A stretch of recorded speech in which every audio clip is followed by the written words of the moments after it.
Hello everyone and a very very very good morning to all of you. So कैसे हैं सभी लोग? How is everyone? बढ़िया, बहुत अच्छे। एक्साइटेड आज के सेशन के लिए? आई होप यस, सभी लोग सुपर डुपर एक्साइटेड हैं आज के सेशन के लिए। यस और नो माय चैंपियंस? चलो एक तो पहले मुझे बता दो कल का एग्जाम कैसा हुआ।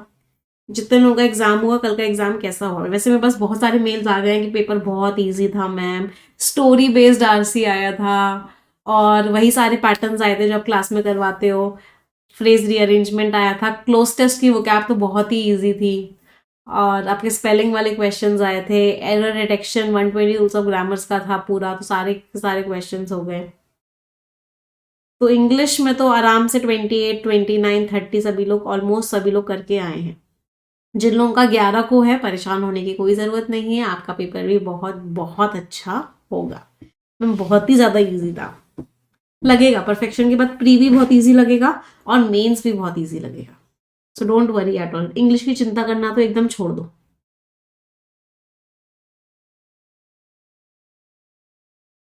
चलो तो आज का सेशन स्टार्ट करते हैं। जिन बच्चों का आज पेपर है ऑल द बेस्ट।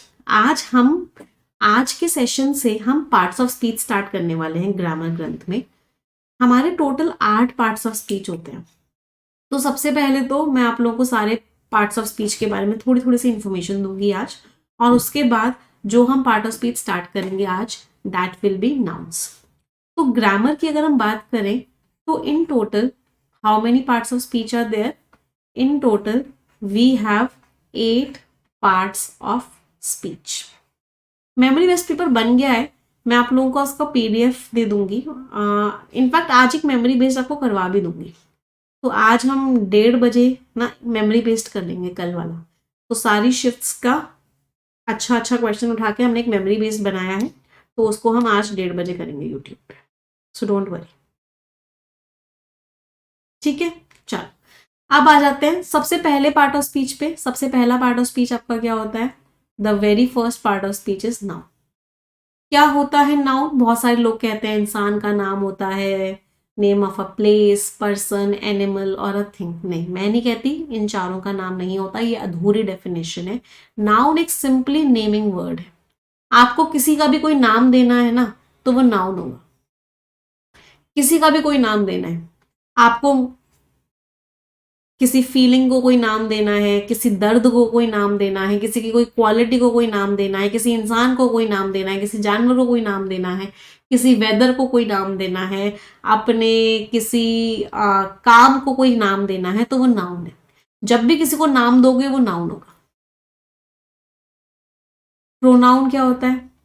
प्रोनाउन होता है बार बार नाउन का नाम नहीं लिखना, तो नाउन की जगह प्रोनाउन का नाम लिख दो। तो pronoun is a replacement of noun.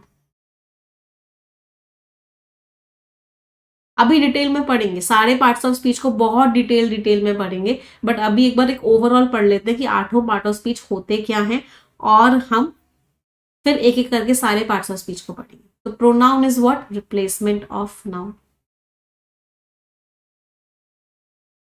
इसके बाद कौन सा पार्ट ऑफ स्पीच आया? एडजेक्टिव आया। ध्यान से समझना बेटा, नाउन बना दिया ग्रामेरियंस ने, प्रोनाउन बना दिया। उन्होंने बोला चलो नाउन प्रोनाउन तो बना दिया, लेकिन अगर हमें इस नाउन प्रोनाउन के बारे में कोई बात करनी होगी तो हम कैसे बताएंगे? मैंने इसका नाम तो रख दिया, इस मार्कर का नाम तो मैंने रख दिया शोलू, लेकिन मुझे बताना है कि शोलू जो है बड़ा अच्छा है, तो मैं किससे बताऊंगी? तो वहां पे आया एडजेक्टिव। एडजेक्टिव कौन हुआ? जिसने नाउन और प्रोनाउन के बारे में बताया।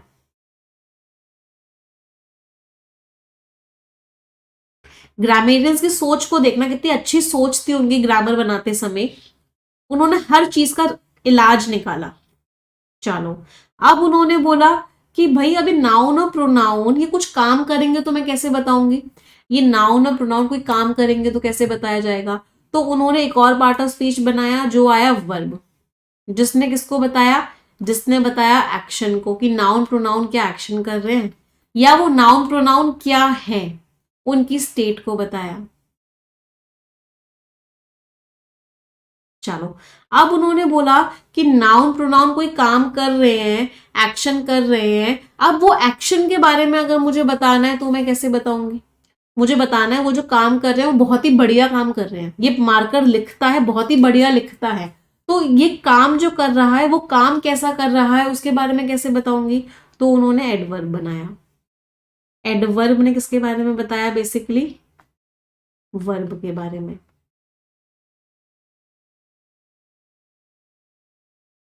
ध्यान से समझना। अगला उन्होंने बनाया, अब उन्होंने बनाया कि मुझे ना किसी नाउन या प्रोनाउन का किसी दूसरे नाउन या प्रोनाउन से रिश्ता बताना है कि ये जो मार्कर है और ये जो मेरा हाथ है, इन दोनों के बीच में क्या रिश्ता है। अब रिश्ता बताने वाली बात के लिए भी उन्होंने एक पार्ट ऑफ स्पीच बना दिया, और जिसको उन्होंने क्या बोला, प्रेपोजिशन। ये क्या बताता है, ये एक तरीके से रिलेशन बताता है। और ये रिलेशन जनरली किसका होता है, पोजिशन का रिलेशन होता है, कि दोनों की आपस में पोजिशन क्या है। ये कौन बताता है, प्रेपोजिशन बनाता है। फिर उन्होंने बोला कि अगर बहुत सारे नाउन एक साथ आ जाए या कुछ नाउन कुछ प्रोनाउन एक साथ आ जाए, तो उन दोनों के को मुझे अगर एक साथ लेके आना है तो मैं कैसे लेके आऊंगी, तो उसके लिए उन्होंने कंजंक्शन बनाया।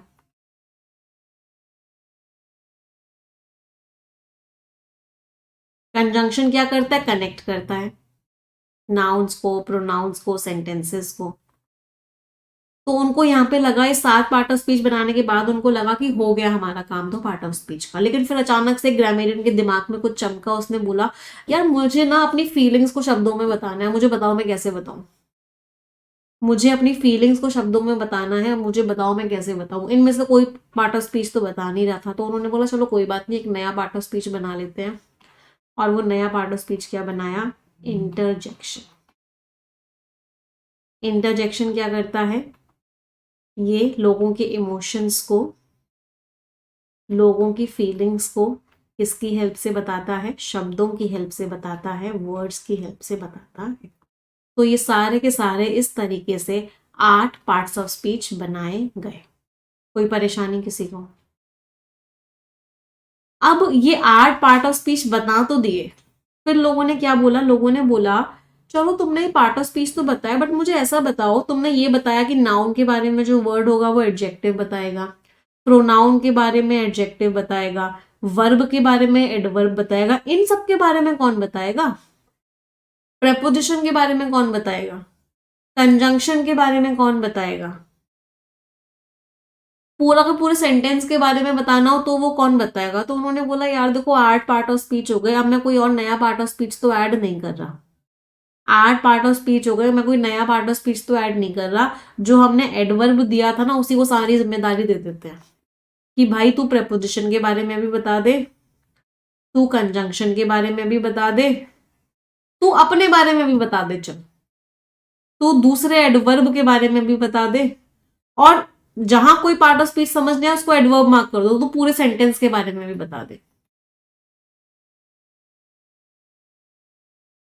तो एडवर्ब पार्ट ऑफ स्पीच को बना दिया गया, उसको दिया गया आंटी का रोल, पड़ोस वाली आंटी का रोल, जिसको सबके बारे में पता होता है। तो एडवर्ब पार्ट ऑफ स्पीच हमें सबके बारे में बता देता है, verb, preposition, conjunction, another, adverb, या पूरा का पूरा सेंटेंस। तो इस तरीके से 8 पार्ट्स ऑफ स्पीच का इन्वेंशन हुआ। कोई परेशानी किसी को? अब हमारा मकसद क्या है, अब हमारा मकसद है कि हमें एक एक करके सारे पार्ट्स ऑफ स्पीच को बहुत गहराइयों में, बहुत डिटेल में पढ़ना है। ठीक है, तो चलो तो स्टार्ट करते हैं हम सबसे पहले पार्ट ऑफ स्पीच के साथ, और वो पार्ट ऑफ स्पीच है हमारा नाउन।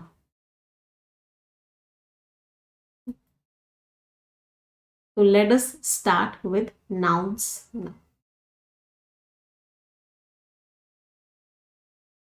बचपन में मैडम हमको पढ़ाया गया था कि नाउन जो है इज अ नेम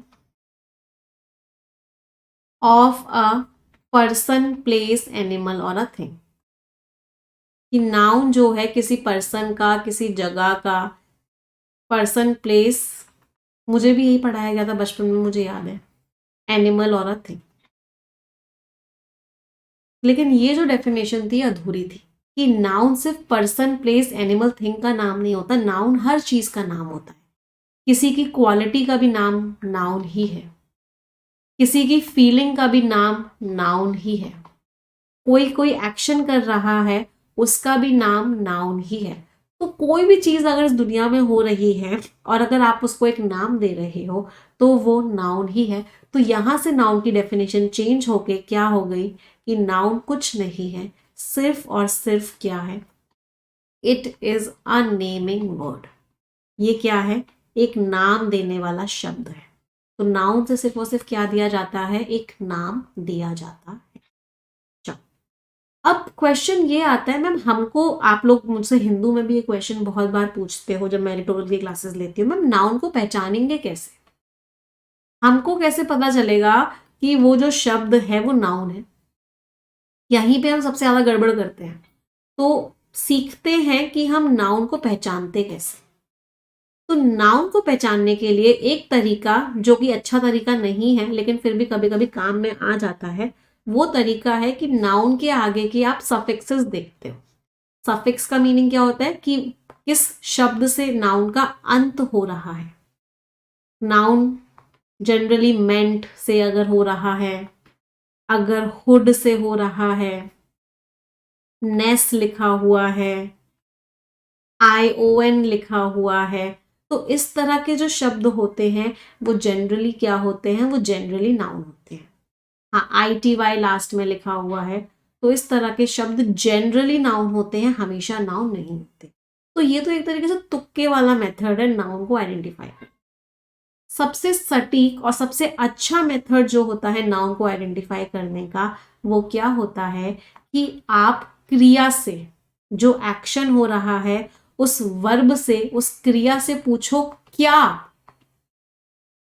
जो शब्द आपको क्या का आंसर दे वो नाउन है। आप उससे पूछो कौन, जो शब्द आंसर दे वो नाउन है। आप उसको पूछो किसको, जो शब्द आंसर दे वो नाउन है।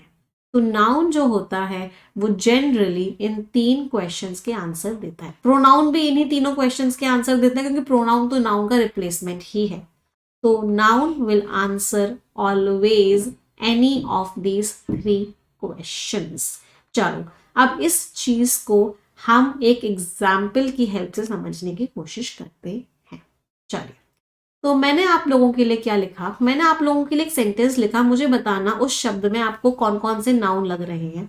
मैंने सेंटेंस लिखा, आई हैव अ होम, मेरे पास एक घर है।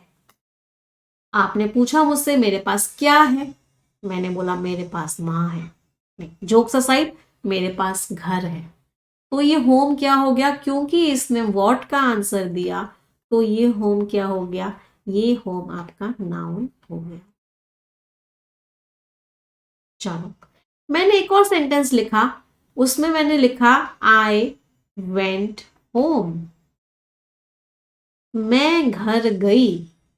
आपने पूछा मैं क्या गई, कोई आंसर नहीं मिला। तो इसका मतलब है यहां पे होम नाउन नहीं है। इसमें होम ने किसका आंसर दिया है, वेयर का आंसर दिया है। मैं कहाँ गई, I went where did I go, I went home, मैं घर गई। तो इस केस में जो वेयर का आंसर देता है वो शब्द नाउन नहीं होता, वो शब्द एडवर्ब होता है, जिसको अभी हम एडवर्ब वाले टॉपिक में पढ़ेंगे भी। तो होम इस सेंटेंस में नाउन था, जबकि इस सेंटेंस में होम एडवर्ब था। तो रट्टाफिकेशन से काम नहीं चलेगा कि ये शब्द नाउन होता है, ये शब्द वर्ब होता है। बहुत गहराइयों में बेसिक से चीजों को समझना पड़ेगा पार्ट ऑफ स्पीच को समझने के लिए। चलो, मैंने एक और सेंटेंस आपके सामने लिखा, मैंने लिखा love is in the air, या लव इज इन एयर, इश्क हवा में है। आपने मुझसे पूछा क्या है हवा में, मैंने बोला इश्क हवा में है। तो फिर से इस लव ने व्हाट का आंसर दिया, तो ये व्हाट क्या हो गया, क्योंकि व्हाट का आंसर मिला है तो ये लव क्या हो गया, नाउन हो गया। एक और सेंटेंस मैंने लिखा शोलू लव्स ढोलू।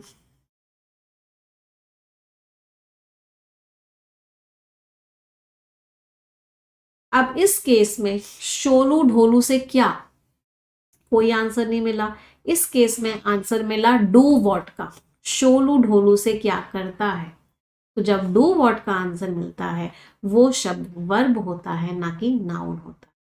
तो इस केस में लव नाउन था, जबकि इस केस में लव वर्ब था। तो क्या ये कॉन्सेप्ट सभी को समझ में आया कि किस तरीके से हम व्हाट की हेल्प से नाउन को समझते हैं, किस तरीके से हम व्हाट की हेल्प से नाउन को आइडेंटिफाई करते हैं? क्या ये कॉन्सेप्ट सभी को क्लियर है? एवरीवन, चलो अभी ईयर वाले कॉन्सेप्ट पे भी आऊंगी, डोंट वरी। चलो दूसरी चीज, दूसरा हम नाउन को कैसे आइडेंटिफाई करते हैं? हम नाउन को आइडेंटिफाई करते हैं हु या हुम की हेल्प से। हु या हुम की हेल्प से हम नाउन को कैसे आइडेंटिफाई करते हैं? मैंने बोला शोलू लव्स ढोलू, तो हु लव्स ढोलू, ढोलू से प्यार कौन करता है? तो शोलू ने मुझे हु का आंसर दिया, तो शोलू भी क्या हो गया आपका? शोलू भी आपका नाउन हो गया। चलो, शोलू किससे प्यार करता है? शोलू किससे प्यार करता है? whom does Sholu love? किससे? इसने ढोलू ने मुझे whom का आंसर दिया, तो ढोलू भी क्या हो गया? ढोलू भी नाउन। तो व्हाट का आंसर देने वाला, हु का आंसर देने वाला, whom का आंसर देने वाला, ये तीनों के तीनों आपके नाउन्स होते। चलो अब अगली चीज पे आते हैं। अगला कॉन्सेप्ट नाउन का, प्रेपोजिशन के बाद, प्रेपोजिशन के बाद अगर कोई एक्शन नहीं हो रहा है, प्रेपोजिशन के बाद अगर हम किसी का नाम लिख रहे हैं, तो वो भी क्या होता है? वो भी नाउन होता है। तो इन क्या है यहां पे? इन यहां पे प्रेपोजिशन है। तो प्रेपोजिशन के बाद अगर हम किसी का नाम लिखते हैं तो वो भी नाउन होता है। तो एयर भी इस केस में क्या हो गया? Air is also a. क्या अब नाउन को आइडेंटिफाई कर लोगे सभी लोग? नाउन को आइडेंटिफाई कर लोगे सभी लोग? एवरीवन, चलो सारे वर्ड्स हो गए, इनको भी देख लेते हैं। आई हैव अ होम, किसके पास घर है? हु का आंसर दिया। कौन घर गया? हु का आंसर दिया। तो मैंने आपको बताया था प्रोनाउन नाउन की जगह होने वाला ही नाउन शब्द होता है। तो जितनी भी क्वालिटीज नाउन के पास होती हैं वो सारी क्वालिटीज प्रोनाउन के पास भी होती है। तो आई इन दोनों केस में नाउन तो नहीं है, मैंने आई का नाम तो नहीं बताया, लेकिन सारी क्वालिटीज नाउन वाली ही है। तो आई इस केस में क्या है? आई इन दोनों के दोनों केसेस में प्रोवर्ब है। I is proverb in both the. कोई परेशानी नहीं बेटा, एयर एडवर्ब नहीं, इसीलिए आपको ये वाला कॉन्सेप्ट बताया। प्रेपोजिशन के बाद नाउन आता है, एडवर्ब होता है वर्ब से क्वेश्चन पूछो, इज वो। अगर वर्ब के बाद डायरेक्टली वर्ड आया, वर्ब का डायरेक्ट क्वेश्चन हो, तो वो एडवर्ब होता है। अगर बीच में प्रपोजिशन आ गया तो ये क्या बन गया? ये नाउन बन गया। This only is the concept number 3। Clear सभी को नाउन का आइडेंटिफिकेशन? तो प्रोनाउन और नाउन हमेशा सेम क्वालिटीज होंगी, सब कुछ सेम रहेगा। अगर नाम दिया हुआ है तो नाउन है, अगर नाम नहीं दिया हुआ, कोई और वर्ड यूज हुआ है तो प्रोनाउन है। इसका पूरी की समरी पढ़ लेते हैं क्योंकि बहुत बेसिक कॉन्सेप्ट है ये। नाउन आपको व्हाट, हु या हुम का आंसर देगा। अगर प्रपोजिशन के बाद कोई नाम है तो वो नाउन होगा। दूसरी चीज, अगर नाउन हु, व्हाट या हुम का आंसर दे रहा है और अगर वहां कोई नाम नहीं है तो वो प्रोनाउन होगा। अभी प्रपोजिशन पढ़ेंगे आगे, जब प्रपोजिशन वाला टॉपिक पढ़ेंगे तो ये चीज और क्लियर होगी। प्रोवर्ब तो बेटा अलग होता है, प्रोवर्ब तो कहावत होती है। बिल्कुल बिल्कुल बेसिक से पढ़ा रही हूँ, जिन बच्चों को बिल्कुल जीरो है ना उनको बहुत अच्छे से समझ में आएगा, क्योंकि बिल्कुल हम बेसिक से चल रहे हैं। चलो, तो अभी हमने नाउन को आइडेंटिफाई करना सीखा। अब बेसिकली ना हम 3 केसेस सीखते हैं सबसे पहले नाउन के, क्योंकि ये भी एक बहुत इंपॉर्टेंट बेसिक पार्ट है, पहले इसको कवर करते हैं। तो we have 3 cases of noun. ध्यान से समझना केसेस क्या होते हैं, और वहीं से आपको समझ में आएगा सब्जेक्टिव ऑब्जेक्टिव, जो हम बहुत बार पढ़ते हैं। तो पहली चीज है जिसको हम बोलते हैं सब्जेक्टिव केस। अच्छा, मैंने प्रोवर्ब बोल दिया था, कोई बात नहीं, pronoun, my mistake.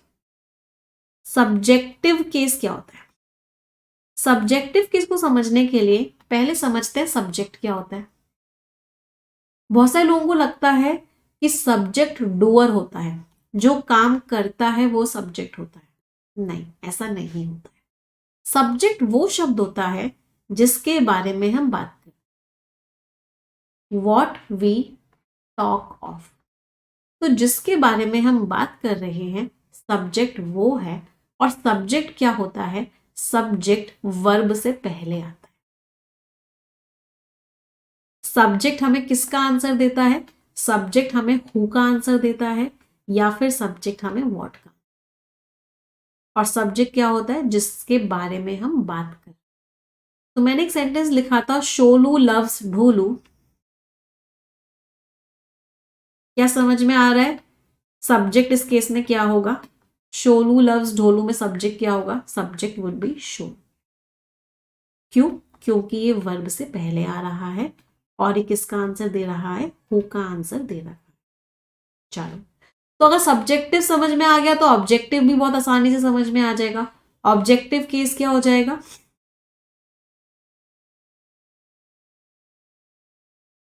What will be objective case. Objective case हो जाएगा जिसमें ऑब्जेक्ट की तरह नाउन यूज हो रखा हो, और ऑब्जेक्ट क्या होता है, जिसके ऊपर वर्ब एक्शन करती है।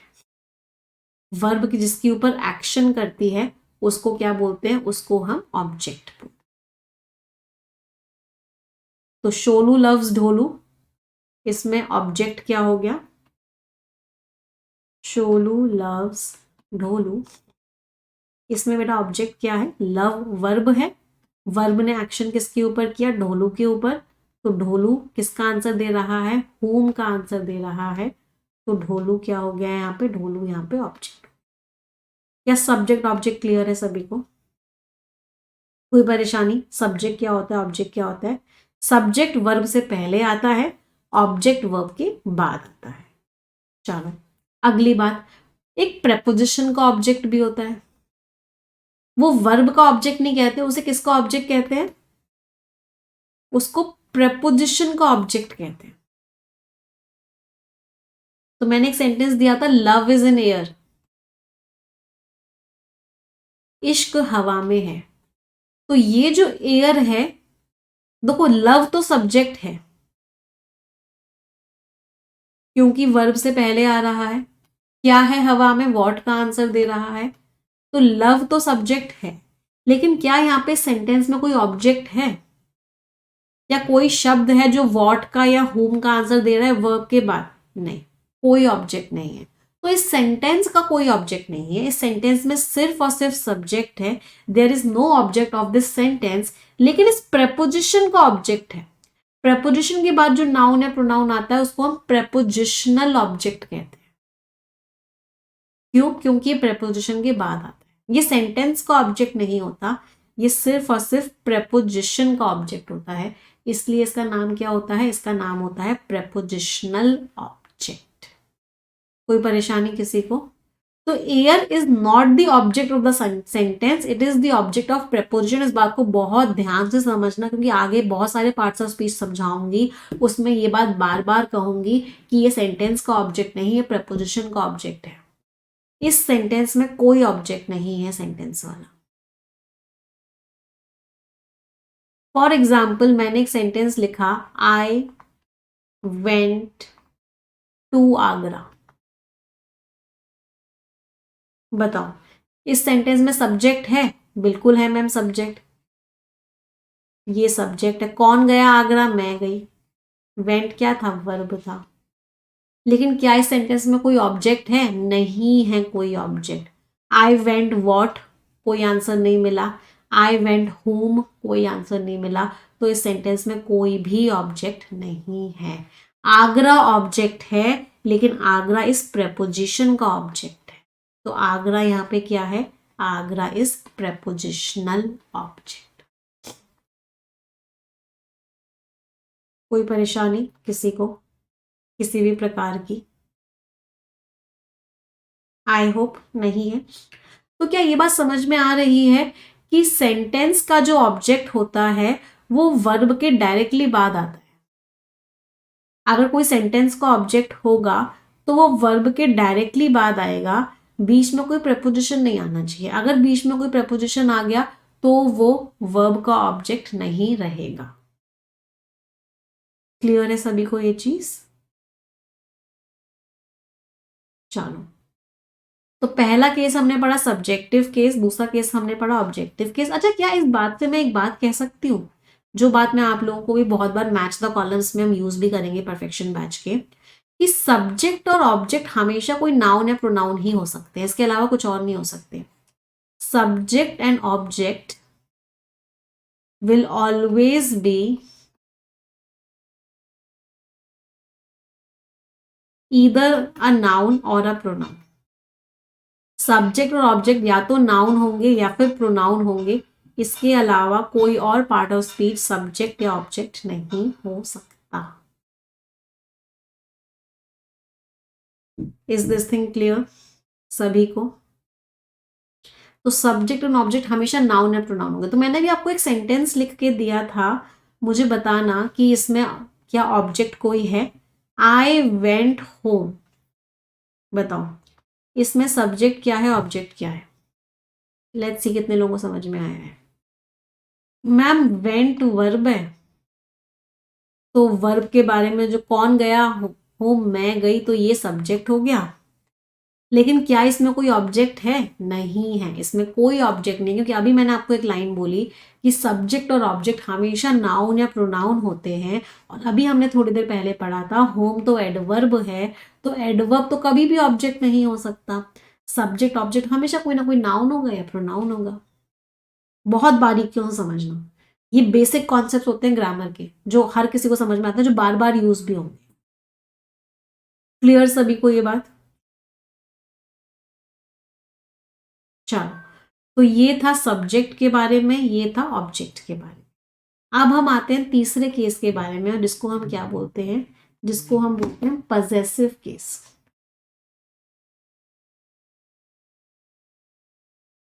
पजेसिव केस क्या होता है? पजेसिव केस क्या दिखाता है? नाम से ही समझ में आ रहा है, पजेशन, मेरा हक है उस चीज पे। तो पजेसिव केस क्या दिखाता है? हक दिखाता है। क्या बोलते हैं इसको? बिलोंगिंगनेस बोलते हैं, पजेशन बोलते हैं, हक बोलते हैं। चलो, अब देखते हैं पजेसिव केस में। सबसे पहले तो क्या ये बात भी समझ में आ रही है, पजेसिव केस सिर्फ नाउन और प्रोनाउन का ही होगा? चलो, नाउन और प्रोनाउन से रिलेटेड एक एडजेक्टिव भी होता है, तो पजेसिव केस सिर्फ इन तीनों का होता है, इसके अलावा किसी और का पजेसिव केस नहीं हो सकता। तो सिर्फ नाउन का पजेसिव केस होगा, या प्रोनाउन का पजेसिव केस होगा, या एडजेक्टिव का पजेसिव केस होगा। इसके अलावा किसी और पार्ट ऑफ स्पीच का कोई भी पजेसिव केस नहीं हो सकता। अभी हम नाउन पढ़ रहे हैं तो नाउन का पजेसिव केस पढ़ेंगे, जब प्रोनाउन पढ़ेंगे तो प्रोनाउन का पजेसिव केस पढ़ेंगे, और जब एडजेक्टिव पढ़ेंगे तो एडजेक्टिव का पजेसिव केस पढ़ेंगे। चलो, सबसे पहले नाउन का पजेसिव केस पढ़ते हैं। नाउन के पजेसिव केस को किससे दिखाते हैं? एपोस्ट्रोफे एस से दिखाते हैं। नाउन का अगर पोजेशन दिखाना है तो आप कैसे दिखाओगे? एपोस्ट्रोफे एस से दिखाओगे। तो अब यहाँ पे आपको कॉन्सेप्ट से क्लियर हो रहे होंगे। बचपन में मुझे पता है मैं भी ये गलती करती थी, मेरी एक टीचर ने मुझे भी बहुत अच्छे से एक्सप्लेन किया था। पूरा पूरा लेटर लिखते थे, तो बहुत सारे लोगों की ऐसे आदत होती थी योर्स फ्रेंडली लिखने की, yours truly, yours lovingly, yours sincerely, ऐसे लिखने की आदत होती थी। आप में से ही बहुत सारे बच्चों की ऐसे लिखने की आदत होगी। तो ये गलत है। क्यों गलत है? क्योंकि अपोस्ट्रोफी एस तो सिर्फ नाउन का होता है, योर कोई नाउन थोड़ी ना है, योर किसी का नाम थोड़ी ना है। तो ये गलत होता है। अपोस्ट्रोफी एस सिर्फ और सिर्फ किसके साथ लग सकता है? अपोस्ट्रोफी एस सिर्फ और सिर्फ नाउन के साथ लग सकता है, और किसी के साथ नहीं लग सकता। तो बहुत सारे लोग ऐसे लिख देते हैं आर्स, योर्स, तो ये सारा का सारा क्या है? ये सारा का सारा गलत होता है। Apostrophe S can only and only B used with noun. कुछ जगह और यूज हो जाता है अपोस्ट्रोफी, जैसे वन के साथ यूज हो जाता है, वंस। वन हम किसी इंसान के लिए ही यूज कर रहे होते हैं, उस इंसान के बारे में ही बात कर रहे होते हैं, तो वंस लिख देते हैं। बट और वंस इंसान की बात करें तो ये अपने आप में नाउन ही है, तो हमेशा नाउन के साथ ही अपॉस्ट्रोफी एस को यूज करो और किसी के साथ अपॉस्ट्रोफी एस को कभी भी यूज मत करना। क्या ये बात समझ में आई सभी को पॉसेसिव केस को लेके? अब पॉसेसिव केस को लेके कुछ इंपॉर्टेंट कॉन्सेप्ट्स हैं, उन कॉन्सेप्ट्स को सीख लेते हैं। एक बच्चे का डाउट आया है यहाँ पे, मैम इट्स लिखा हुआ है, चलो मुझे बताओ क्या इट्स पोजेशन शो करेगा? शीज लिखा हुआ है, हीज लिखा हुआ है, क्या ये पोजेशन शो कर सकते हैं? नहीं, अपॉस्ट्रोफी एस सिर्फ नाउन के साथ लगता है पोजेशन शो करने के लिए, इसका मतलब ये कुछ और है, ये पोजेशन तो नहीं है, क्योंकि पोजेशन तो सिर्फ नाउन के साथ यूज होता है अपॉस्ट्रोफी एस के में। तो ये तो शॉर्ट फॉर्म है, इट इज की, इट हैज की, इट वॉज की, शॉर्ट फॉर्म है ये। शी इज इन सबकी शॉर्ट फॉर्म है, शी इज के लिए भी शीज लिख देते हैं, शी वॉज के लिए भी शीज लिख देते हैं, शी हैज के लिए भी शीज लिख देते हैं। तो ये सिर्फ और सिर्फ शॉर्ट फॉर्म्स हैं और कुछ नहीं है, इनका ग्रामर में कोई सिग्निफिकेंस नहीं है। He is, he was, he has होता है ना, ही हैज हीज लिख देते हैं, जल्दी जल्दी में बोल देते हैं। तो these are just short forms, ये कभी भी पोजेशन नहीं दिखा सकते, क्योंकि पोजेशन तो सिर्फ नाउन के लिए ही यूज हो सकता है। क्लियर सभी को? एवरीवन पॉसेसिव केस क्लियर है? चलो अब पॉसेसिव केस के कुछ इंपॉर्टेंट कॉन्सेप्ट्स हैं, एक एक करके उनको सीखते हैं। पॉसेसिव केस भी थोड़ा सा बड़ा केस है। चलो कुछ चीजें लिखी मैंने, मुझे बताना वो सही है या गलत है। मैंने लिखा tables, legs, cups, handle,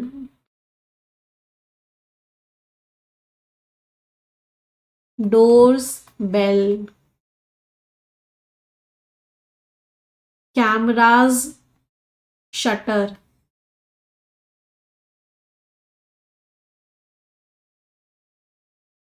rooms, window,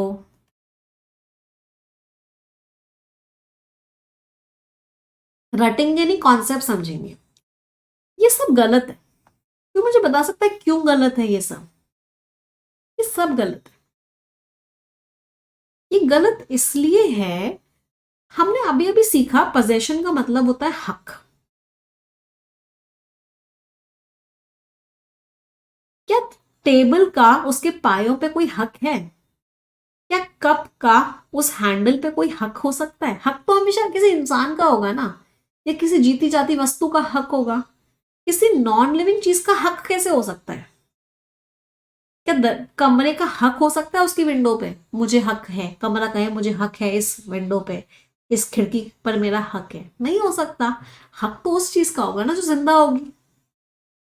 तो यहीं से कॉन्सेप्ट बना, क्या कॉन्सेप्ट बना कि apostrophe S can not be used for non living things.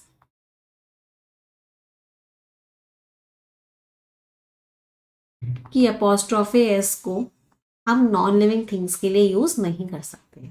आपको बताना है कि वो उस टेबल के पाए हैं, तो आप ऐसे लिख दो legs of table, legs of the table. आपको बताना है उस कप का हैंडल है, तो हैंडल ऑफ द कप बोल दो भाई।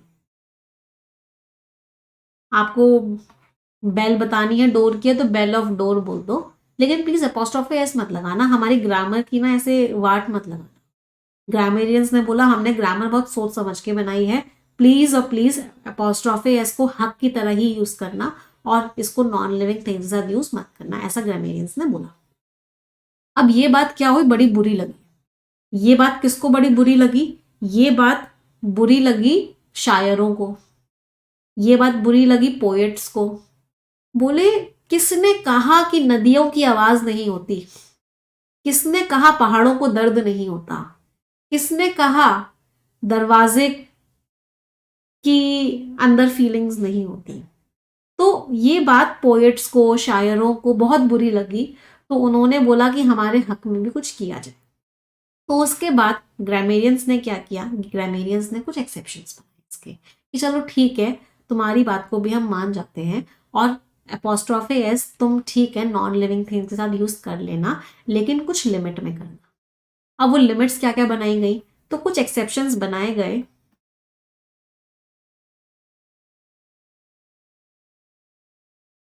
जहां पे एपोस्ट्रोफे एस को नॉन लिविंग्स के साथ यूज कर दिया जाता है।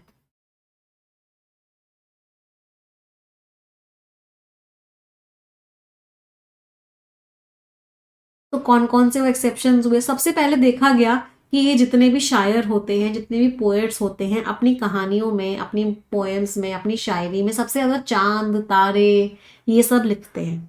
तो सबसे पहला एक्सेप्शन बनाया गया हेवनली बॉडीज को लेकर। हेवनली बॉडीज जिनको हम सेलेशियल बॉडीज भी कहते हैं।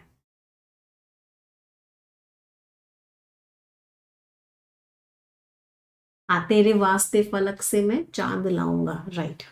तो जितनी भी आपकी हेवनली बॉडीज होती हैं, जैसे कि सन हो गया, मून हो गया, अर्थ हो गया, कोई भी हेवनली बॉडी हो गई जो स्पेस की बॉडी है, कोई कोई और प्लैनेट हो गया, इन सब के साथ एपोस्ट्रोफे एस लगाया जा सकता। So apostrophe S can be used with. उसके बाद दूसरा एक्सेप्शन बनाया गया यूनिट्स के लिए, क्योंकि देखा गया कि यूनिट्स को बहुत बार फ्रिक्वेंटली यूज किया जाता है, जैसे कि किलोग्राम हो गया, टन हो गया। तो यूनिट्स के साथ भी उन्होंने बोला कि ठीक है, चलो आप एपोस्ट्रोफे एस लगा सकते हो, हमें कोई भी परेशानी नहीं है। उसके बाद एक्सेप्शन बनाया गया पर्सोनिफिकेशन के केस में। पर्सोनिफिकेशन का मतलब क्या होता है? पर्सोनिफिकेशन का मतलब होता है जब आप किसी नॉन लिविंग थिंग को ऐसे ट्रीट कर रहे हो जैसे कि वो एक लिविंग थिंग है। तो when non living thing is treated as a living thing,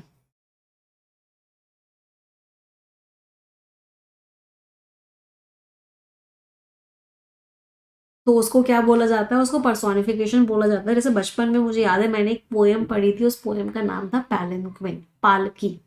और पोएट ने उस पालकी के दर्द को बताया था, पालकी को लिविंग थिंग की तरह ट्रीट किया था, तो उसको बोला गया पर्सोनिफिकेशन। तो उस केस में भी अपोस्ट्रोफी एस लगाना एकदम सही होता है, गलत नहीं होता। फॉर एग्जाम्पल, हाँ, इसको हिंदी में बोलते हैं मानवीकरण। फॉर एग्जाम्पल मैंने लिखा the doors, curtains are dancing along with the wind and the door is singing. जो दरवाजे के जो पर्दे हैं वो विंड के साथ डांस कर रहे हैं और वो जो दरवाजा है वो गाना गा रहा है। तो इसमें गाना कौन गा सकता है, डांस कौन कर सकता है? इस डांस और गाना हमेशा लिविंग थिंग ही कर सकते हैं। तो यहाँ पे डोर और कर्टेन दोनों ही नॉन लिविंग है, लेकिन इनको ट्रीट कैसे किया गया है? इनको ट्रीट किया गया है जैसे कि ये लिविंग है। तो उसको क्या बोलते हैं? उस चीज को हम पर्सोनिफिकेशन बोलते हैं। तो वही बोला गया कि जब भी कोई पर्सोनिफिकेशन का केस हो तो उस केस में आप एपोस्ट्रोफे एस को लगा सकते हैं। कोई परेशानी किसी को, किसी भी तरह की? चलो अगले पर आते हैं। नेक्स्ट एक्सेप्शन क्या बनाया गया? नेक्स्ट एक्सेप्शन बनाया गया मेटाफर का केस।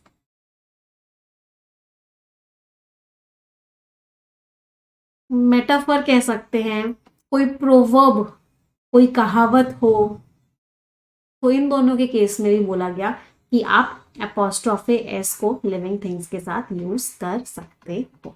अब मेटाफर क्या होता है भाई? मेटाफर होता है जब हम दो चीजों को सेम बताते हैं, दो अलग अलग चीजें हैं लेकिन हम उन दोनों चीजों को सेम बोल रहे हैं, तो उसको हम क्या बोलते हैं? उसको हम मेटाफर बोलते हैं। फॉर एग्जाम्पल, जिंदगी एक सपना है, लाइफ इज अ ड्रीम।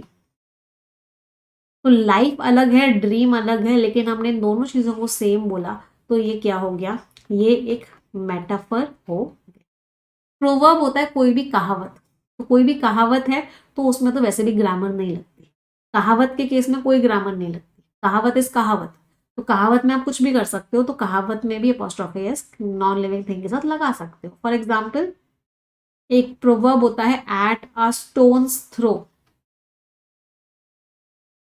कोई चीज अगर किसी चीज से स्टोन्स थ्रो पे होती है, इसका मतलब होता है बहुत नजदीक है। मेरा घर और ऑफिस, मेरा जो ऑफिस है वो मेरे घर से एट अ स्टोन्स थ्रो है, मीन्स वेरी नियर।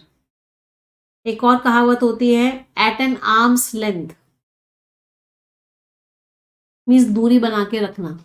तुम अपने उस दोस्त से दूरी बना के रखो, keep him at an arm's length.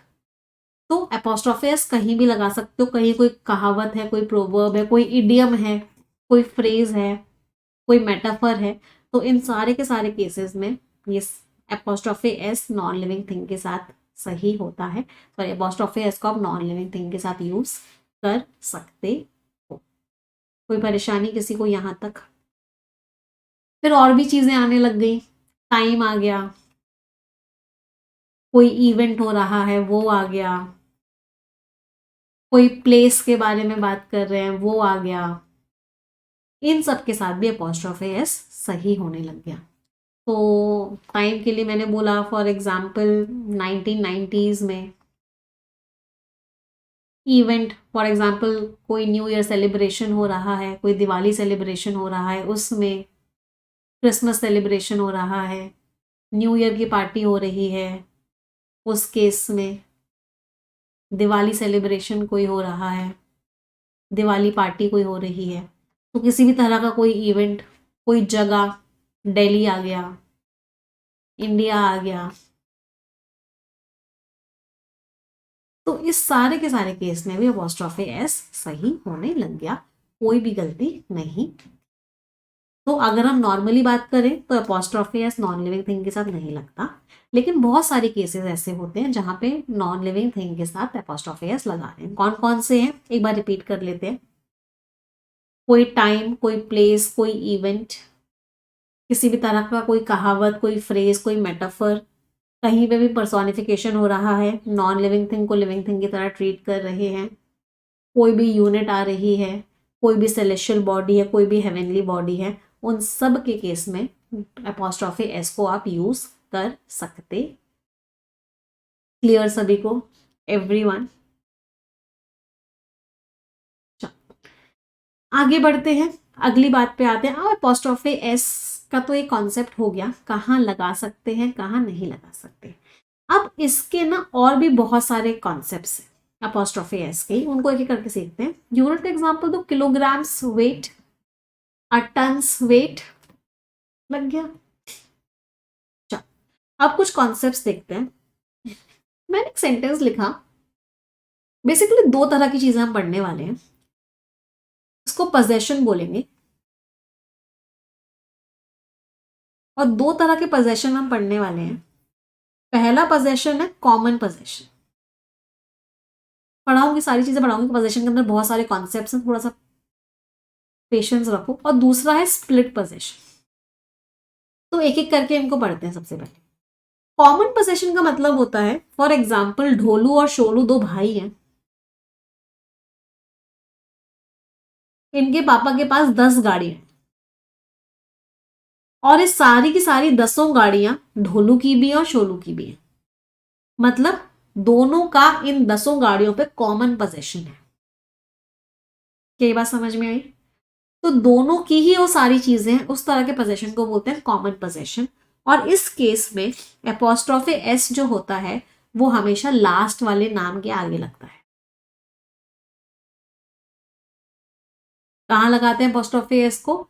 हमेशा लास्ट वाले नाम के आगे लगाते हैं। तो फॉर एग्जाम्पल मैंने लिखा Dholu and शोलू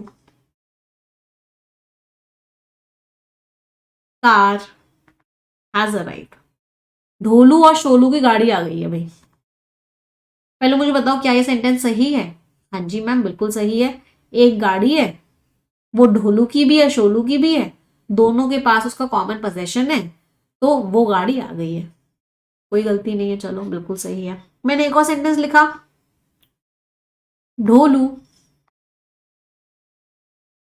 and शोलूज cars have arrived. बहुत सारी गाड़ियां हैं, ढोलू और शोलू दोनों की हैं वो सारी गाड़ियां, ढोलू और शोलू दोनों के पास कॉमन पोजेशन है उन गाड़ियों का, बहुत सारी गाड़ियां हैं, ढोलू क्योंकि अपोस्ट्रोफिस दूसरे वाले में लगा हुआ है, मतलब दोनों की गाड़ियां हैं, वो आ गई हैं गाड़ियां। तो ये दोनों कौन से पोजेशन है? ये दोनों के दोनों आपके कॉमन पोजेशंस हैं। कोई परेशानी किसी को? एक गाड़ी है तो उस पर भी कॉमन पोजेशन हो सकता है, बहुत सारी गाड़ियां हैं तो उस पर भी कॉमन पोजेशन हो सकता है। अब हुआ क्या, ढोलू और शोलू के बीच में खूब सब बढ़िया चल रहा था। अचानक से एक दिन क्या हुआ, अचानक से एक दिन ढोलू और शोलू की लड़ाई। तो पापा जी ने क्या कर दिया, पापा जी ने कर दिया बंटवारा कि ढोलू की ये 5 गाड़ियां हैं, शोलू की ये 5 गाड़ियां हैं, और बंटवारा हो गया। शोलू क्योंकि बड़ा बेटा था उसको सारी ऑडी मर्सिडीज और वो सब मिल गई, और ढोलू क्योंकि छोटा बेटा था तो उसको क्या मिल गई, स्विफ्ट डिजायर और वो सारी गाड़ियां मिल गई। तो स्प्लिट पोजेशन हो गया, इसका मतलब क्या है, बंटवारा हो गया। ढोलू की गाड़ियां अलग हैं, शोलू की गाड़ियां अलग हैं। अब बंटवारा हुआ तो हुआ स्प्लिट पोजेशन। तो ग्रामेरियंस ने क्या बोला कि अब हमें अगर स्प्लिट पोजेशन दिखाना है तो दोनों की, क्योंकि अलग अलग गाड़ियां हैं, दोनों का अलग अलग हक है, तो दोनों के साथ अपोस्ट्रोफी एस को अलग अलग लगाओ। दोनों की अलग अलग गाड़ियां हैं, दोनों का अलग अलग हक है चीजों पे, तो दोनों के साथ अपोस्ट्रोफी एस को अलग अलग लगाओ भाई। चलो ठीक है, अपोस्ट्रोफी एस को अलग अलग लगाया तो ढोलू की गाड़ियां और शोलू की गाड़ियां, दोनों की गाड़ियां आ गई हैं। ढोलू की नैनो भी आ गई है और शोलू की मर्सिडीज भी आ गई है। तो क्या किया, Dholu and शोलूज cars have arrived. क्यों, दोनों की गाड़ियां अलग अलग है, तो ढोलू की गाड़ियां अलग है, शोलू की गाड़ियां अलग है। चलो, अब एग्जामिनर को आपको टेस्ट करना था कि क्या आपको ये बेसिक कॉन्सेप्ट्स आते हैं या नहीं आते। तो एग्जामिनर ने आपको एक एडो डिटेक्शन का क्वेश्चन दिया जिसमें लिखा ढोलूज एंड शोलूज कार हैज अराइव्ड। बताओ ये सेंटेंस सही है या गलत है?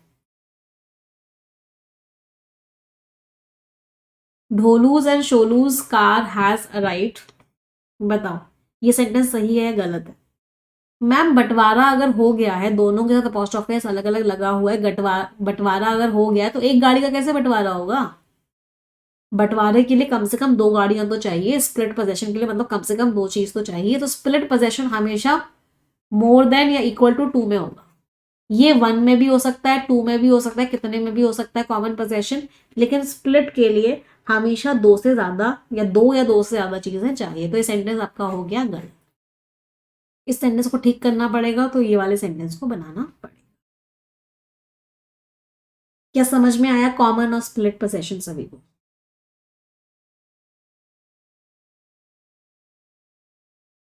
एवरीवन, यस और नो माय चैंपियंस। चलो अब ना, अब ग्रामेरियंस तो रूल्स बनाते जा रहे थे, लोगों को दिक्कत आ रही थी। लोगों ने पूछा भाई तुमने ये सब बना तो दिया, अच्छा लेकिन अगर मैं तुमको एक सेंटेंस बोलूं बनाने को तो तुम क्या सेंटेंस बना पाओगे? ढोलू और शोलू की गाड़ी अगर साथ में आए हैं तो, एक तो ढोलू आया है और एक शोलू की गाड़ी को लेके आया है, तो ढोलू और शोलू की गाड़ी अगर साथ में आई है तो तुम सेंटेंस कैसे बनाओगे, मुझे ये बता दो। ये सवाल ग्रामेरियन से पूछा गया। ग्रामेरियंस ने बोला अच्छा ढोलू और शोलू की गाड़ी साथ में आई है तो हम इस सेंटेंस को बनाएंगे, ढोलू आया है और शोलू की गाड़ी आई है, ढोलू एंड शोलूज कार। तो ग्रामेरियंस ने इस बात का ये सेंटेंस बना के दिया कि ढोलू आया है और शोलू की गाड़ी आई है। तो लोगों ने क्या बोला, पकड़े गए। क्यों पकड़े गए? तुमने अभी तो बताया था कि ये वाले सेंटेंस का तो मतलब होता है कॉमन पोजेशन। तुमने अभी तो ये बताया था कि ढोलू और शोलू कार अगर ऐसा लिखा हो तो इसका मतलब तो ये होता है कि एक गाड़ी है जिसमें दोनों का कॉमन पोजेशन है। मैं तो ये बोल ही नहीं रहा तुमसे, मैं तो तुमको ये बोल रहा हूँ कि एक तरफ ढोलू आया है और एक शोलू की गाड़ी आई है, इसको कैसे बनाओगे? फिर ग्रामेरियंस को थोड़ा सा टाइम लगा, ये क्या गड़बड़ कर दी हमने। तो ग्रामेरियंस ने क्या बोला, कोई बात नहीं कोई बात नहीं कोई बात नहीं, हम यहाँ पे एक कॉमा लगा देंगे। तो उन्होंने क्या किया, उन्होंने यहाँ पे कॉमा लगाना स्टार्ट किया। तो अगर यहाँ पे कॉमा लगा हुआ है इसका मतलब वो कॉमन पोजेशन नहीं है।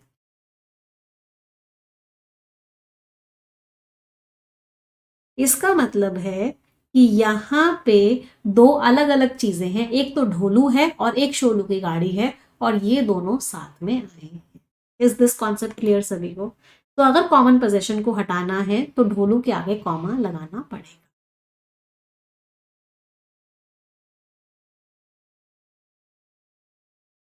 Clear everyone? या बेसिक्स क्लियर हो रहे हैं सभी के कि ग्रामर बनी कैसे, किस तरीके से, क्या क्या कॉन्सेप्ट बना? तो ये था आपका कॉमन और स्प्लिट पोजीशन। चलो अब एक क्वेश्चन देती हूँ मैं आपको, मुझे बताना वो सेंटेंस सही है या गलत है। मैंने सेंटेंस दिया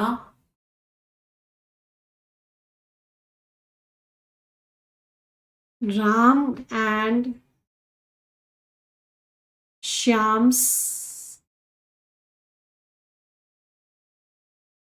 मैं थोड़ा चेंज करते हैं सेंटेंस को, नाम चेंज कर देते हैं। हम्म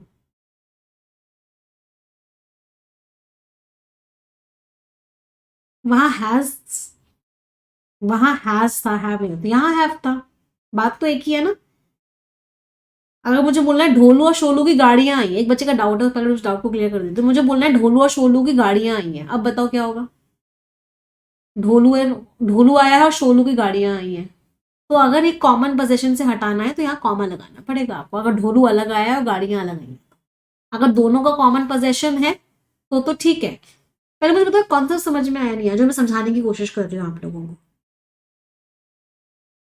जो मैं आप लोगों को कॉन्सेप्ट समझाने की कोशिश कर रही हूँ, क्या वो कॉन्सेप्ट समझ में आया या नहीं आया?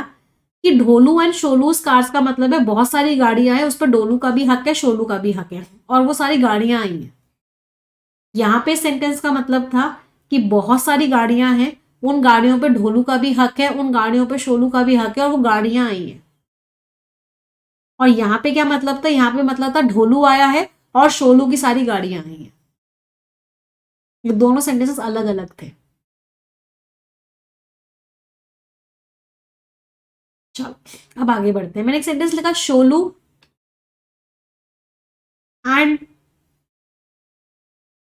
ढोलूज वाइफ वेंट टू मार्केट।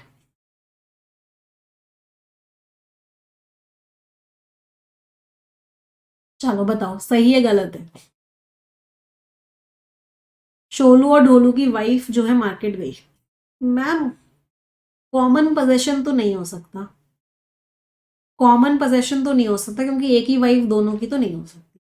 तो ये कॉमन तो नहीं है। इस सेंटेंस का मतलब तो कुछ ऐसा निकलना चाहिए कि शोलू गया और ढोलू की वाइफ गई।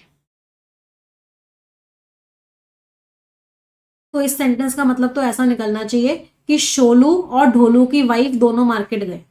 तो ये दो अलग अलग लोग हैं जो मार्केट गए, यहाँ पे कॉमन पोजीशन की तो कोई बात ही नहीं थी। तो इसका मतलब यहाँ पे क्या लगाना पड़ेगा? कॉमा लगाना पड़ेगा इस सेंटेंस को ठीक करने के। अब कॉमा लगाया तो सेंटेंस ठीक हो गया। कोई परेशानी किसी को? समझ आया कॉन्सेप्ट पोजेशन का, स्प्लिट पोजेशन और कॉमन पोजेशन का? एवरीवन? चलो आगे बढ़ते हैं। अब एक और कॉन्सेप्ट पढ़ते हैं पोजेशन में, बड़ा ही प्यार। अच्छा एक कॉन्सेप्ट और पढ़ लो, छोटा सा पोजेशन का कॉन्सेप्ट है बट एग्जाम में बहुत बार आता है। मैंने एक सेंटेंस लिखा रामू के पापा के दोस्त बहुत फेमस थे। एक सेंटेंस बनाया रामू के पापा के दोस्त बड़े फेमस थे। Ramu's father's friend was very famous. बड़ा अजीब सा सेंटेंस हो गया ग्रामीण से, बड़ा मजा नहीं आया। तो उन्होंने यहाँ से कॉन्सेप्ट बनाया कि दो अपोस्ट्रोफे एस को कभी भी यूज नहीं कर सकते एक साथ। To apostrophe S or more than two apostrophe S can not be use together.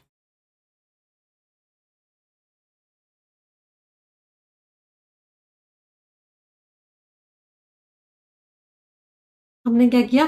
Apostrophe S को यूज नहीं कर सकते। ठीक है, तो उनसे पूछा गया सेंटेंस को ठीक तो करके बता दो। फिर तो क्या करोगे? लास्ट वाले को पहले लगा के ऑफ लगा दोगे तो क्या हो जाएगा? फ्रेंड ऑफ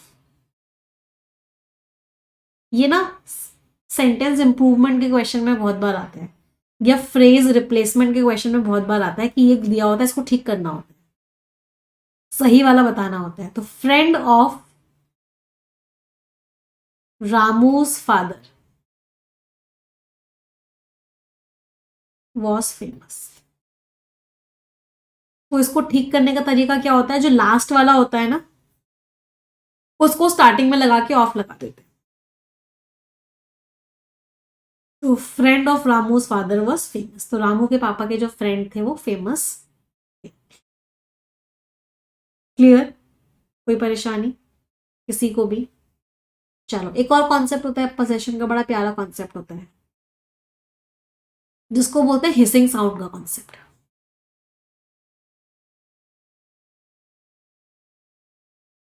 हिसिंग साउंड पसंद नहीं थी ग्रामीरियंस को, क्या करते रहते हो।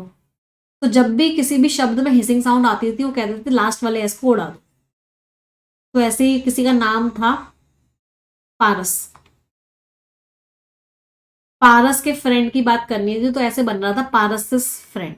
यार तो क्या मजा ही नहीं आ रहा बोलने में यार, हटाओ लास्ट वाले एस को। तो उन्होंने क्या कॉन्सेप्ट बनाया कि जब भी ऐसी कोई दिक्कत हो हमेशा लास्ट वाले एस को हटा दिया करो। तो जब भी हिसिंग साउंड आए remove the last S, no hissing sound should be there, कोई भी हिसिंग साउंड नहीं होनी चाहिए एपोस्ट्रॉफी एस की वजह से। तो ऐसे ही लोग जैसे हमारे यहाँ बोलते थे ना, हम लोग क्या बोलते हैं भगवान के, जैसे मुझे एग्जैक्टली याद नहीं आ रहा, हिंदी का एक फ्रेज होता है जो बहुत बार बोलते हैं भगवान के नाम पे, हाँ बोलते हैं भगवान के नाम पे दे दे भाई, भगवान के नाम पे दे दे। अंग्रेज बोलते थे Jesus Sikh, Jesus is Sikh. भगवान के नाम पे हम बोलते हैं, वो लोग बोलते थे जीसस के नाम पे। तो जीसस इज सेक हुआ, फिर से हिसिंग साउंड आ गई, उन्होंने बोला लास्ट वाले को फिर से हटा दो यार। जब भी कोई खराब सी हिसिंग साउंड आए लास्ट वाले एस को हटा दिया। तो क्या आया जीसस से।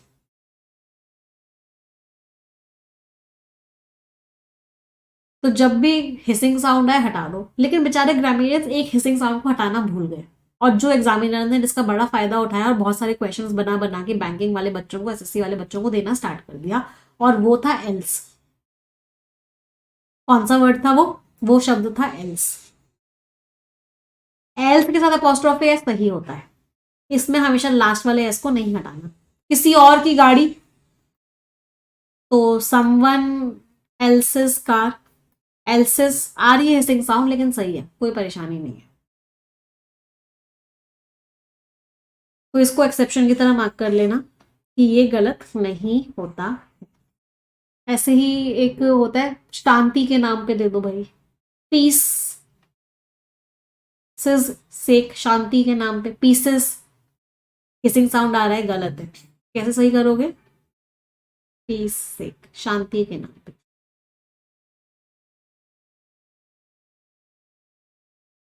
कोई परेशानी किसी को भी किसी भी प्रकार की? यहां तक समझ आ रहा है? एक बच्चे का डाउट है कि मैम अगर सेकंड नंबर की वाइफ को शो करना हो उसके आगे उसकी वाइफ लिख दो, सेकंड नंबर वाले की वाइफ को शो करना हो तो है ना, उसकी तो वाइफ ही, क्या प्रॉब्लम? चलो अब आते हैं कुछ कॉन्सेप्ट्स और देखते हैं। अपोस्ट्रोफी इसके ना बहुत सारे कॉन्सेप्ट्स हैं, एग्जामिनर का फेवरेट टॉपिक है नाउन में। नाउन में ज्यादातर क्वेश्चन इसी टॉपिक से आते हैं, एक तो इससे आते हैं, एक नंबर यूनिट नाउन वाले कॉन्सेप्ट से आते हैं, और एक वो वाले कॉन्सेप्ट से आते हैं singular plural countable uncountable noun से। तो ये तीन कॉन्सेप्ट सबसे ज्यादा इंपॉर्टेंट है पूरे नाउन के चैप्टर में। चलो अब कुछ चीजें पढ़ते हैं। मैंने ना इतनी बार देखा है और ये मैक्सिमम जगह देखा है, मतलब मैं जब भी दिल्ली में घूम रही होती हूँ ना मेरी नजर ऐसी ही जगहों पे पड़ती है जहाँ पे ग्रामर एकदम तबाह कर दी जाती है। चलो बताती हूँ।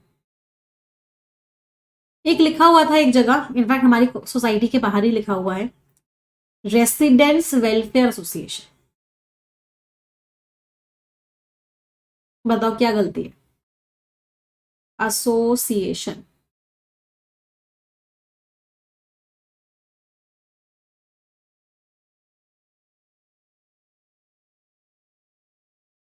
इनमें गलतियां बताओगे आप लोग? गवर्नमेंट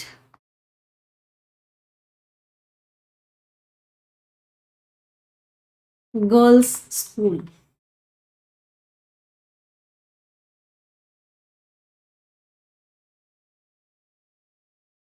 पेट्स होम,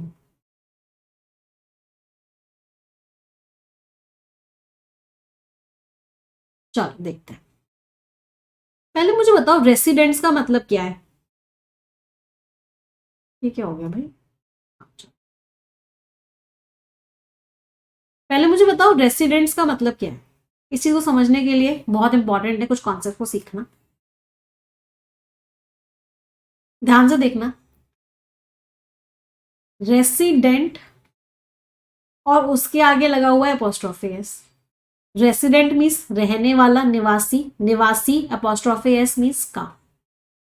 निवासी जो रह रहा है उसका वेलफेयर एसोसिएशन। क्या एक इंसान का वेलफेयर एसोसिएशन है क्या? क्या एक इंसान का वेलफेयर एसोसिएशन है क्या? रेसिडेंट सिंगुलर है। तो जो पूरा का पूरा ग्रुप है, ये पूरा का पूरा एसोसिएशन है, क्या एक इंसान का ही सिंगुलर के साथ अपोस्ट्रोफी एस लगाओगे? नहीं, ये तो बहुत सारे लोगों का है, सारे रेसिडेंट्स का है। तो ये इन शॉर्ट तो ऐसे लिखा होना चाहिए था, रेसिडेंट्स का। चलो, रेसिडेंट्स का मतलब क्या है? रेसिडेंट्स। और का मतलब होता है अपोस्ट्रोफी एस। तो ये ऐसे लिखना चाहिए था, रेसिडेंट्स और अपोस्ट्रोफी एस। लेकिन जैसे ही अपोस्ट्रोफी एस लगाया, क्या प्रोड्यूस हो गई? हिसिंग साउंड प्रोड्यूस हो गई। हिसिंग साउंड प्रोड्यूस हो गई तो ग्रामेरियंस ने क्लियरली क्लियरली बोला हुआ था कि जब भी हिसिंग साउंड आए लास्ट वाले एस को उड़ा दो। तो कैसे लिखोगे? रेसिडेंट्स। तो ये गलत है, सही वाला क्या होगा? What will be the correct one? Correct one will be residents. सही क्या होगा? एक लड़की का स्कूल नहीं है, सबका स्कूल है, तो गर्ल्स। एक पेट का घर नहीं है, सबका घर है।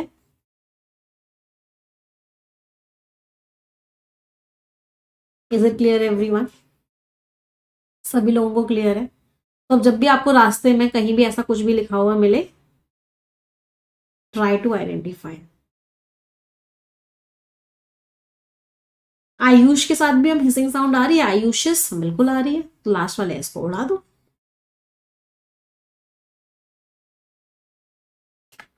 समझ आया सभी को? मैम हमारे स्कूल में सेंट फ्रांसिस बिल्कुल गलत है, लास्ट वाले इसको हटा। जब भी हिसिंग साउंड आए लास्ट वाले इसको उड़ा दो। अब लेकिन ना न्यूज़पेपर वाले ना इन सब रूल्स को फॉलो नहीं करते। वो कहते हैं यूएस के साथ तो हम तो नहीं हटाएंगे, सेंटेंस का मीनिंग खराब होता है। तो बहुत बार आपको यूएस न्यूज़पेपर में यूएस के साथ अपोस्ट्रोफी एस देखने को मिलेगा, तो यूज कर लेते हैं, ऑल्दो ग्रामेटिकली गलत होता है।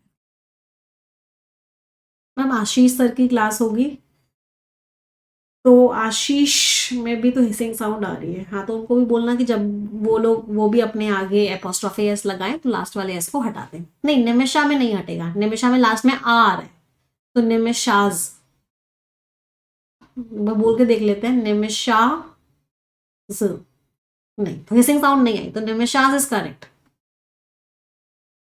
आशीष sir, Ankush sir, Kush sir, सबको अपोस्ट्रोफी एस हटाना पड़ेगा। कुश सर, तीनों सर को। चलो, कोई परेशानी किसी को? ऐसे ना हम लोग एक बार ऐसे बैठे हुए थे, हम लोग ऐसे डिस्कस कर रहे थे कि हम लोगों के चारों के नाम में ना ऐसे चाहते हैं, और जो हमारा मतलब सबसे कह सकते हैं अ टीम मेंबर जो सारी चीज़ों को मैनेज करता है, उनके नाम में भी ऐसे चाहते हैं। तो कहते like it's like S H is very lucky for us.